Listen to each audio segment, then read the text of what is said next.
The wind screamed across the dead lands of Epsilon Tertius like a wounded animal. J1 Kim gripped the controls of his cargo hauler, watching the storm readings climb higher and higher. Lightning split the purple sky in jagged lines, and the whole ship shook like it wanted to tear itself apart. "This is bad," J1 muttered to himself. "This is really bad." He'd been flying cargo runs for 3 years on this frontier planet.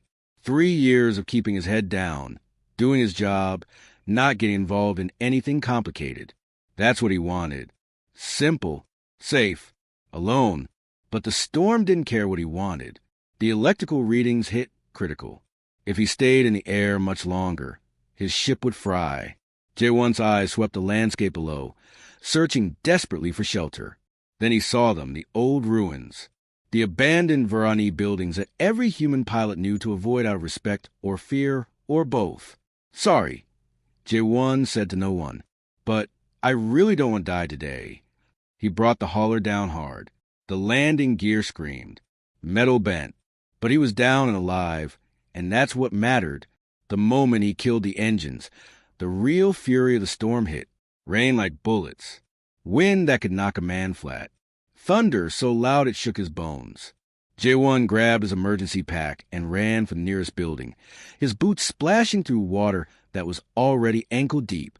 Inside the ruins, the noise became muffled. J1 stood there dripping, breathing hard, waiting for his heart to slow down.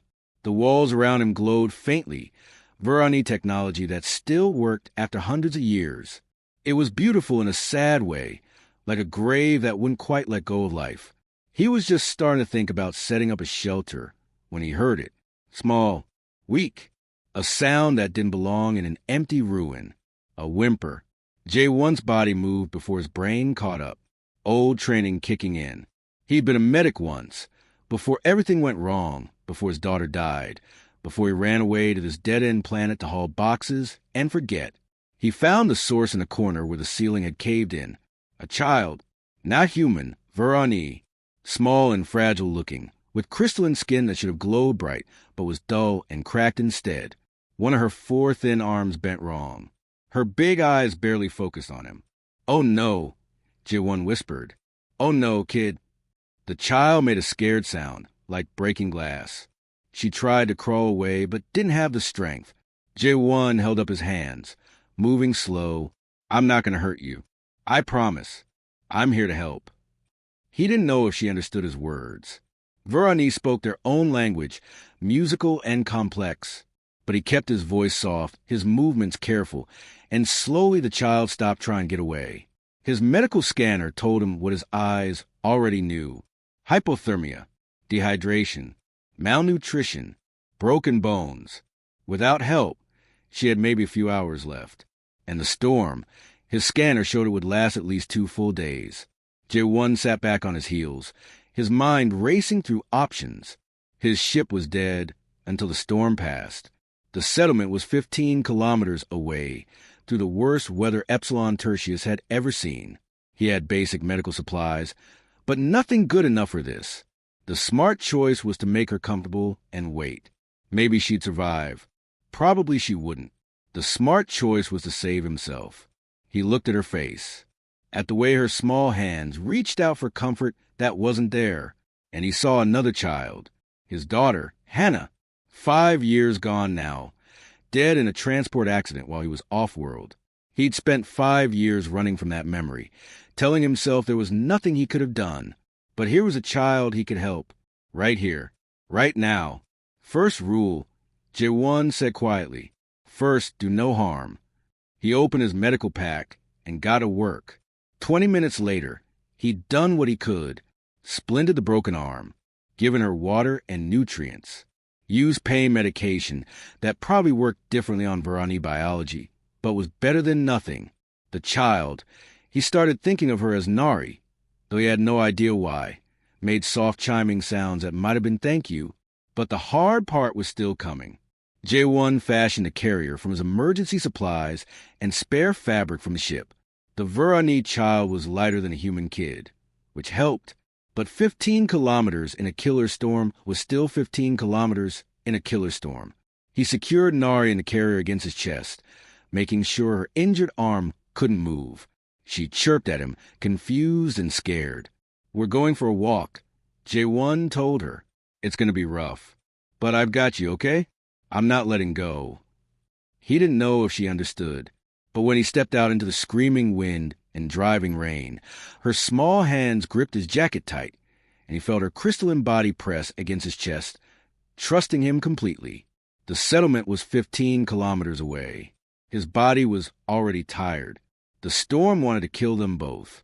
His scanner showed his chances of survival at maybe 30%. Jaewon Kim took the first step anyway. Then another. Then another. Behind him, the ruins disappeared into the storm. Ahead, there was only wind and rain and lightning, and the impossible distance he had to cross. But against his chest, a small heart kept beating. As long as that continued, Jae-won would keep walking. He didn't know that far above, hidden in orbit beyond the storm, a Verani royal ship was watching. He didn't know that King Naloran himself stood at a viewing screen, witnessing the struggle of one human carrying one child through hell. All Jae-won knew was the next step, and the next after that. The storm raged on, and somewhere in its fury, a cargo hauler who'd spent years running from his past walked straight into his future, carrying a child who wasn't his species, wasn't his problem, wasn't his responsibility, except she was, because he'd found her, and that changed everything. 2 hours into the walk, Jae-won's legs started screaming at him. Every step hurt. The cold was seeping through his jacket like water through paper. The wind kept trying to knock him sideways, and twice he'd almost fallen on the slick ground. But the child against his chest was still alive. He could feel her small body trembling, hear the faint chiming sound she made. As long as she kept making those sounds, he had to keep moving. "Talk to me, little one," Jae-won said, his voice rough from shouting over the wind. "Let me know you're okay." A weak chime answered him. Still there, still fighting. The terrain was getting worse. Rocks hidden under rushing water.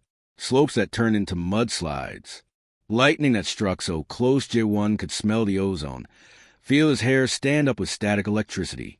When a bolt hit nearby, close enough to light up the whole world in purple-white fire, Nari made a sound of pure terror. Her small hands clutched his jacket, so hard he felt the fabric tear. I know. Jae-won gasped, turning his back to shield her from the worst of it. "I don't like it either. But we're okay. We're still okay." His mind started to wander as his body moved on autopilot. He thought about his daughter Hannah, 7 years old when she died, always smiling, always asking questions. He'd been off-world on a military deployment when the transport shuttle malfunctioned. By the time he got the message, she was already gone. His wife Minji had looked at him with empty eyes at the funeral. She never said it was his fault. She didn't have to. Jae-won said it enough for both of them. 6 months later, he'd signed the divorce papers. 1 year later, he was on Epsilon Tertius, as far from Earth as he could get, hauling cargo and trying to forget he'd ever been a father. And now here he was, carrying another child through a storm that wanted them both dead. "The universe has a sick sense of humor," Jae-won muttered. 3 hours in, he pulled out his compass to check direction. The needle spun uselessly. The electromagnetic interference from the storm was too strong. For a moment, pure panic hit him. What if he was walking in circles? What if he was going the wrong way? No, he couldn't think like that. The settlement was downhill. He could feel the slope under his feet. As long as he kept descending, he'd find it eventually. Eventually, that was the problem. He didn't have eventually. He had maybe 6 more hours before his body gave out completely. "You know what's funny?" Jae-won said to Nari, needing to hear a voice even if it was his own. "Humans and Verani have been neighbors for 30 years. We trade. We talk. We sign treaties. But we don't really know each other, do we?" Nari chimed softly. It sounded like agreement, though Jae-won knew he was probably imagining it. "Your people are ancient, wise. You've got technology we can't even understand.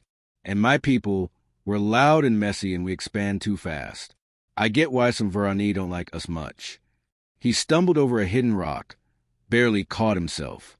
"But humans are stubborn," he continued, breathing hard. We don't know when to quit. It's probably why we survived as a species. Just too dumb to know when we're beaten. For hours, the stimulant pack he'd injected was keeping him moving, but he could feel the crash coming. His hands were numb. His face felt like ice. The carrier straps were digging into his shoulders, so deep he knew there'd be scars. "Stay with me, Nari," he said. "Just stay with me." A chime, weaker this time. "That's my girl. We're gonna make it. Both of us."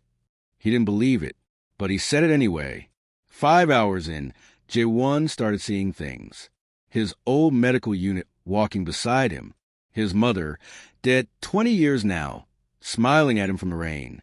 Hannah skipping through the storm like it was a sunny day. Not real, he told himself. Keep moving. Not real. But the hallucinations felt real. They talked to him in voices. He remembered. They told him to rest, just for a moment, just to catch his breath.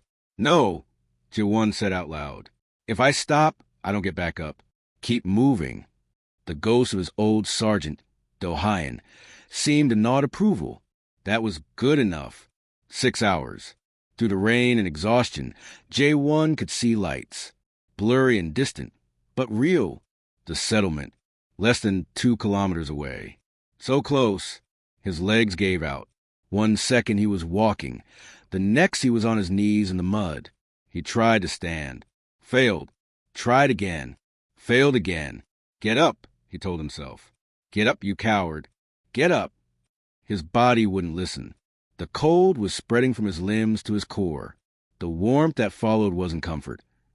It was the final stage of hypothermia. His brain shutting down. J1 curled himself around the carrier, using his body to shield Nari from the wind. If he couldn't get her to safety, he could at least keep her warm a little longer. Maybe someone would find them when the storm passed. It wasn't much, but it was all he had left. "I'm sorry," he whispered to the child against his chest. "I tried. I really tried." Nari made a sound like breaking glass. Not scared. Just sad, like she understood. J1's eyes started to close. The darkness was heavy and warm and welcoming. Then he heard it, a sound that cut through the storm like a knife through silk. Deep, powerful. Ship engines. His eyes opened, but his vision was too blurred to see anything. Probably a hallucination, just his dying brain, giving him one last false hope. But the sound got louder, closer, real, and then there were lights above him, and figures moving through the rain, and hands lifting him with impossible gentleness.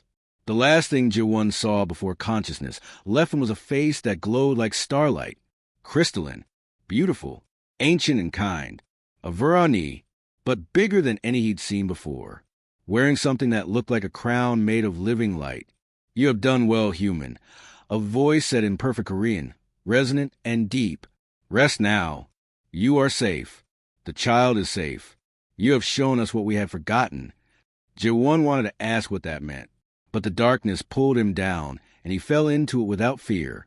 Somewhere above the storm, King Naloran IV of the Varani Empire watched as his medical team carried the unconscious human onto the royal ship, the cargo hauler who had walked through hell to save a child not his own.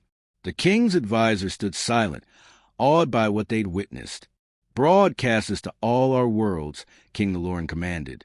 "Let them see what this human has done. Let them remember the true meaning of Kesseral, the sacred duty to protect the helpless. This human carries it in his heart, though he does not even know the word." The storm raged below, but aboard the ship, 2 lives hung in careful balance, saved by stubbornness and compassion, and a refusal to walk away from someone who needed help. The storm would pass, but what came after would change everything. J1 woke up warm. That was the first sign something was wrong. He should be cold, should be dying in the mud, should be. His eyes snapped open. The ceiling above him glowed with soft blue light, patterns moving like living things. This wasn't the settlement medical bay. This wasn't anywhere human. "Please stay still," a voice said in Korean. Musical. "Alien, your body needs rest." J1 turned his head slowly. A Varani stood beside what looked like a medical bed, tall, crystalline, glowing with gentle blue light. Her arms moved with grace as they checked instruments J1 didn't recognize. "Where am I?" J1's voice came out like broken glass. "The royal ship Talsethes. I am Physician Kale. You were brought here 8 hours ago. You nearly died." Royal ship. The words took time to sink in. The child. "Nari. Is she alive?" Kale said quickly, their glow brightening. "Because of you. She recovers in the next room. Her injuries were severe, but she will live." Relief hit J1 so hard it hurt. He'd done it. Somehow, impossibly, he'd done it. "You carried her 15 kilometers through the worst storm our planet has seen in 50 years, Kale continued. "By all logic, you should have died at kilometer 5. How did you keep going?" J1 thought about it. "I don't know. Stubbornness, maybe. Couldn't let her die alone." Kale made a sound like wind chimes. Amusement or respect? J1 couldn't tell. "Rest now. King Naloran wishes to speak with you when you wake again. He has been waiting." "A king?" J1 asked weakly. Why would a king care about a cargo hauler? But Kale had already left, and sleep pulled J1 down before he could think more about it. When he woke the second time, he felt almost human again. Still sore, still exhausted, but alive in a way that felt real. A different Varani entered, smaller, with veins of gold running through their crystalline body. "I am Advisor Talus. His Majesty requests your presence. Can you walk?" J1 discovered he could, barely. Talus led him through corridors that seemed alive, past Varani crew members who stopped and stared at him with something that looked like wonder. It made his skin crawl. They entered a large room with windows, showing the curve of the planet below. And there, seated on something between a throne and a chair, was the largest Varani J1 had ever seen. His body glowed with colors that shifted and changed, and his presence filled the room like gravity. King Naloran IV, and beside him, on a smaller seat, was Nari, clean, healed, glowing with health. When she saw J1, she made a sound of pure joy. "J1 Kim," the king said, his voice like music and thunder. "Come closer." J1 approached, unsure what protocol was for meeting alien royalty. He settled for a respectful bow. "Your Majesty, thank you for saving us." "It is I who should thank you," the Loran said. "You have given my people something precious. Please sit." A chair rose from the floor. J1 sat, very aware he was wearing a medical gown and having a conversation with a king. "I watched you," the Loran said, gesturing to a screen that showed J1 trudging through the storm with Nari against his chest. "For 6 hours, I watched, and I showed your struggle to my people across 3 star sectors." J1's stomach dropped. "You what?" "The child is Nari Telverin, daughter of a noble family killed in border conflicts. Extremists left her to die as propaganda. You found her in our sacred ruins and carried her through a storm that kills most beings. Tell me why." "I just did what anyone would do," J1 said. "No." Thalarin's voice was firm. "Most beings would have saved themselves. You chose differently. Why? Why risk everything for a child, not your blood, not your species?" J1 was quiet for a long moment. The real answer was complicated, tied up with grief and guilt. But when he spoke, the words came from somewhere deep. Because she needed help and I could give it. Because walking away would mean letting her die, and I couldn't do that. Not again. "Again," the Loran repeated softly. "You lost a child." J1 nodded, not trusting his voice. "In your pain, you saw another's pain and acted. This is what we call Kesseral, the sacred duty to protect the helpless. It is the foundation of our civilization. Yet in our pride, some of us forgot what it truly means. You, an outsider, reminded us." Nari made a soft sound. Her caretaker released her, and she ran to J1, climbing into his lap, like it was the most natural thing in the world. J1's arms went around her automatically, and something in his chest that had been frozen for 5 years cracked open. "She trusts you completely," the Loran observed. "As do I. I have a warning and a request." J1 looked up, still holding Nari. "Your Majesty, your actions have changed things between our peoples. There are extremists, human and Varani both, who see you as a threat. They profit from conflict. They will try to stop what you've started. I'm just a cargo hauler, Jaewon protested. You are a symbol now, the human who embodies Ketserol, the bridge between species. Like it or not, you matter. The weight of it settled on Jaewon's shoulders. And a request? Stay. Be the bridge you've already proven to be. Help me prevent the war that extremists want to create. Not as a diplomat, you're no politician, but as yourself, as the man who walked through hell carrying a child. I don't know how, Jaewon admitted. Neither do I, DeLorean said, and somehow that made it easier. But we'll learn together. Will you try? Jaewon looked down at Nari, already half asleep in his arms, trusting and safe. He thought about his hauler, his routes, his careful isolation. He thought about Hannah and all the ways he'd failed. He thought about all the ways he might fail again. And he thought about the alternative, walking away. I'll try, he said finally. I can't promise success, but I'll try. Thalarin's glow brightened until a room filled with light. That is all any of us can offer. An alarm sounded, soft but urgent. Talus's glow shifted to deep red. Your Majesty, intelligence reports extremist activity. A peace ceremony in 3 days. They're planning to attack it. DeLorean rose to his full height. Then we begin immediately. Jaewon Kim, your first test comes sooner than expected. Are you ready? Jaewon looked at Nari, then back at the king. He thought of the storm, of choosing to act when staying safe was smarter. No, he said honestly, but let's do it anyway. 3 days to stop a war. Jaewon sat in a briefing room surrounded by Varani officers and human security, feeling completely lost. Maps and data filled holographic screens around him. The ceremony is meant to show cooperation, Governor Hyunwoo Park explained. He looked tired, both species celebrating peace. Cultural exchanges, speeches, the usual diplomatic stuff. And it's the perfect target, Security Chief Min Seo-kang added. Public event, important people, guaranteed media coverage. If extremists want to destroy peace, this is how. What extremists? Jaewon asked. Advisor Talus answered, their glow turning worried blue. On our side, the Korseth, traditionalists who think humans pollute our culture. On your side, humanity first. They want all frontier worlds regardless of who lived there first. And they're working together, Governor Park said bitterly. Enemies united by hating peace. They've planned something. We just don't know what. Jaewon rubbed his face. Why am I here? I'm not military. I'm not security. I carry boxes for a living. King DeLorean spoke quietly. You're here because people trust you. Both species watched you save Nari. You have authority no diplomat or soldier can claim. We need that.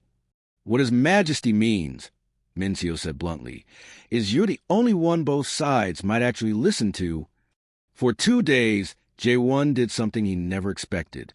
He talked to people, regular people, not politicians or generals, but workers and families. He met human colonists in common areas, drinking terrible coffee and listening. They were scared. Scared of Irani. Scared of losing homes. Scared of an uncertain future. I was scared, too, Jaewon told a woman named Bora, who had 3 kids. Walking through that storm, I was terrified. But I was more scared what I'd become if I walked away. He met Varani workers in their sections, sitting awkwardly on platforms not designed for humans. They felt disrespected, their sacred sites treated like tourist attractions, their culture dismissed. You're not primitive, Jaewon told an engineer named Velair. You build things my people can't even understand. But maybe both our peoples are still learning how to be neighbors. Word spread fast. The human who saved the Varani child was listening, really listening, not dismissing concerns or making empty promises, just acknowledging pain and looking for common ground.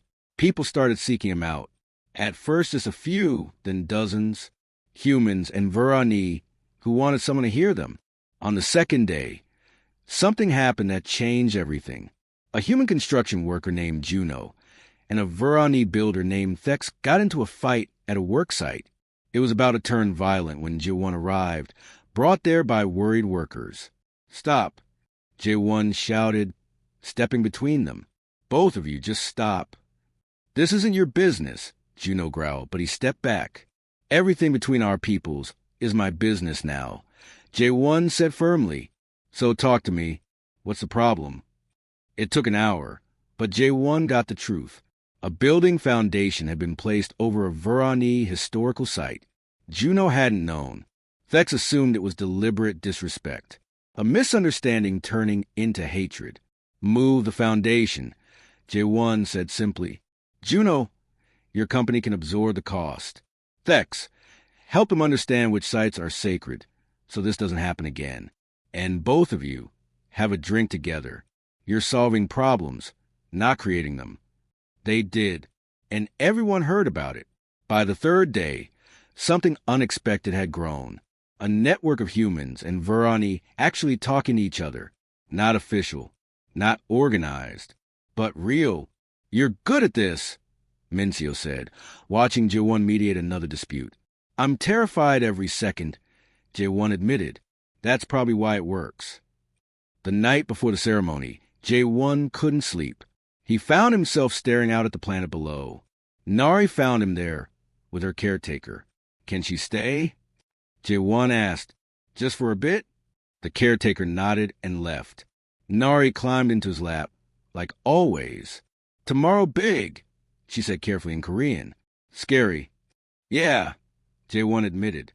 "Very scary." "You protect me in storm," Nari said, her glowing eyes on his face. "I trust you. Others trust you. You protect tomorrow, too." Child logic.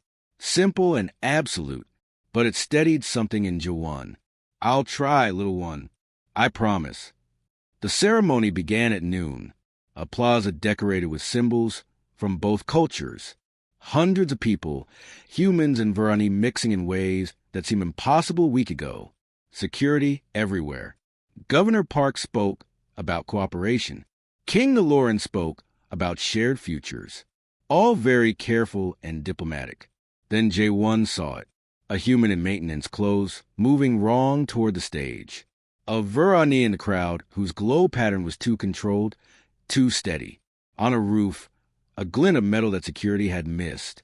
Multiple attackers. Coordinated. Designed for maximum chaos. J1 had seconds. "Mencio," he said quietly into his comm, north roof, 30 degrees. Crowd, southeast section. Stage approach, west side. Now! Security moved, but it wouldn't be enough. The attacks were already starting. So J1 did the only thing he could think of. He walked onto the stage, interrupting Governor Park mid-sentence, and took the microphone. "Everyone listen to me." Hundreds of faces, human and Verani, turned toward him. The attackers hesitated, their plan disrupted. "My name is J1 Kim. Some of you know me as the guy who carried a Verani child through a storm. I'm nobody special, just a cargo hauler who did what felt right. But I'm here to tell you something important." Security was moving into position now. He just needed to keep everyone's attention. "There are people here today, both human and Verani, who want to destroy what we're building. They want us to hate each other. They want war. They're probably acting right now." Gasps from the crowd. The attackers frozen, exposed. But here's what they don't understand. A week ago, I was ready to let fear keep me safe. Ready to hide from pain by not caring. Then I found Nari and she was dying and I had a choice. Walk away or step forward. Security was closing in. Mencio signaled. Targets identified. Situation controlled. Every day we have that choice. Walk away from each other or step forward together. It's scary. It's hard. It might fail. But walking away means letting a child die in the cold. And I can't do that. None of us can. Not if we want to be people our children will be proud of. The attackers were surrendering now. Surrounded. But something else was happening. The crowd wasn't panicking. They were pressing together, protecting each other, choosing unity over fear. "So I'm asking you," J1 continued, "choose to step forward. Choose to see each other as people sharing a world. Choose to be better than those who want us to fail." Silence. Then someone started clapping. Others joined. Humans and Varani together. The sound part applause, part defiance. King DeLorean approached J1, glowing brilliant with emotion. Well-spoken bridge builder. As security finished with the attackers, J1 stepped back from the microphone, hands shaking. They'd done it. Actually done it. The ceremony continued, but different now. Real. People talking because they wanted to, not because protocol demanded it. Nari appeared through the crowd, determined. When she reached J1, she grabbed his hand and announced loudly in her mixed language, "My dad. This my dad." 3 months later, the ruins looked different in sunlight. Without the storm's fury, they were almost peaceful. Ancient walls glowing faintly, hardy plants growing between stones, life persisting against all odds. J1 walked through them with Nari at his side, her small hand gripping his. She was taller now, her crystalline body developing intricate patterns. She chattered constantly, mixing Korean and Varani with the confidence of a child who belonged everywhere. "This where you find me?" she asked, pointing to the collapsed section. "Right there," J1 confirmed. "You were very sick, very scared." "Not scared now," Nari declared. "You here." Simple truth. J1 smiled. They sat on a fallen pillar. Looking out over the valley, the settlement had grown, new construction blending human and Varani designs. The cultural exchange program was working. Slowly, messily, but real. "Tell me again about the storm," Nari asked, as she had many times before. So J1 told her about the wind and lightning, about walking until his body gave out, about being more scared of giving up than dying. She listened with rapt attention. "You brave," she said when he finished. "I was terrified every second," J1 corrected gently. "Brave, not mean not scared," Nari said with wisdom borrowed from King DeLorean. "Brave means scared, but do anyway." J1 smiled. "When did you get so smart?" "Always smart." Nari replied seriously, making him laugh. His comm chimed. "A message from Mincio. Found something. You should see this." "Come on, kiddo," J1 said, offering his hand. "Work calls." They returned to the settlement where Mincio waited in J1's small office, a converted storage room that had become a meeting place for his mediation work. "What's up?" J1 asked. Mincio pulled up a holographic display. "Remember the extremists from the ceremony? We've been tracking their networks. The conspiracy went deeper than we thought." J1's stomach tightened. "How deep?" "Government officials on both sides. Business interests profiting from conflict. People with real power." Mincio's expression was grim. The ceremony was just the opening move. They planned a series of attacks to escalate into full war. Planned? Past tense. Your speech disrupted everything. When the attacks failed and the footage went viral, humans and Varani choosing unity over violence, it destroyed their narrative. Their funding dried up. Support collapsed. We've been rolling up the network for weeks. Mincio showed another image, a graph of declining extremist activity across 3 sectors. "You didn't just stop one attack, J1. You stopped a war." J1 sat down heavily. "I was just trying to keep people from dying." "I know," Mincio said gently. "That's why it worked." That evening, there was a gathering at the community center. Not formal, just people coming together. Humans and Varani who become friends, colleagues, neighbors. The kind of casual integration that a year ago would have seemed impossible. J1 talked with Juno, the construction worker from months ago. Juno now worked on joint species teams, building a school for both human and Varani children. "Never thought I'd design classrooms for crystalline kids," Juno admitted. "But here we are. My daughter wants to learn Varani now. Says she wants to talk to her classmates." "Things change," J1 said. "You change them," Juno corrected. "Don't let anyone tell you different." Across the room, Nari played with other children. Human and Varani mixed together, their games a chaotic blend of both cultures. They were laughing, the sound universal. King DeLorean appeared beside J1. "She is happy." "They all are." "It's not perfect," J1 said. "There are still problems." Still people who resist.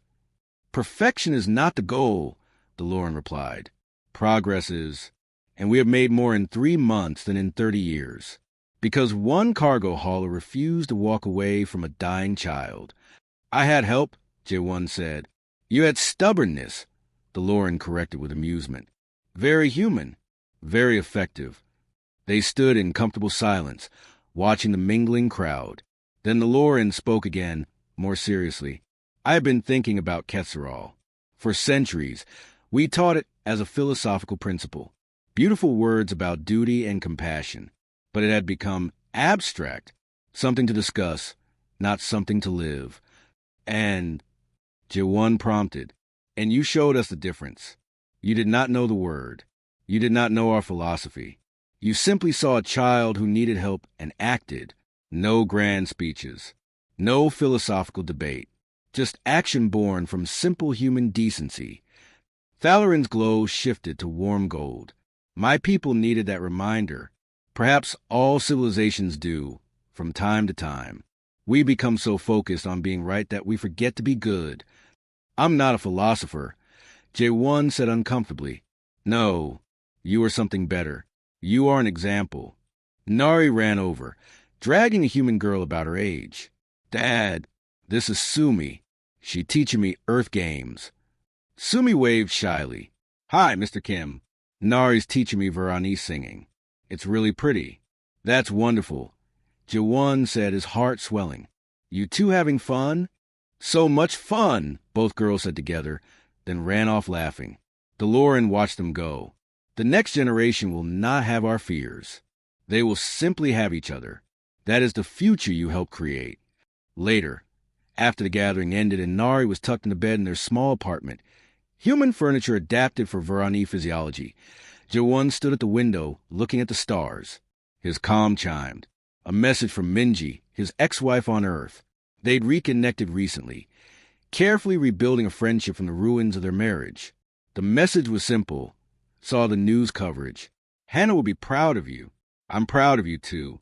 J1 stared at those words for a long time, feeling tears he didn't bother to hide. For 5 years, he'd run from Hannah's memory, convinced he'd failed her. But maybe honoring her didn't mean drowning in guilt. Maybe it meant living in a way that would make her smile. I hope so, he whispered to the stars.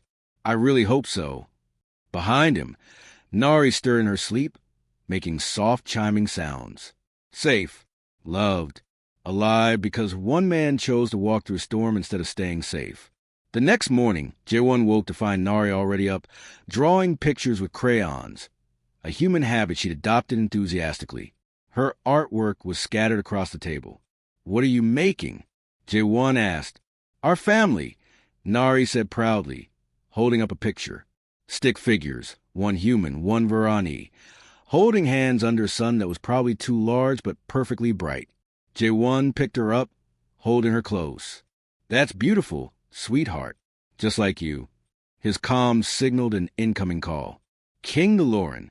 J1 Kim. The king's voice was warm. I have news. The Joint Council has voted. They wish to establish a permanent cultural exchange center here on Epsilon Tertius, and they wish you to help lead it. Me? I'm not qualified. You are the most qualified being in 3 sectors, DeLorean interrupted gently. Not because of credentials or training, but because you understand what matters. Will you accept? J1 looked at Nari, who watched him with trusting eyes. He looked out the window at the settlement where humans and Varani were building something new together. He thought about the storm, about the choice to step forward instead of walking away.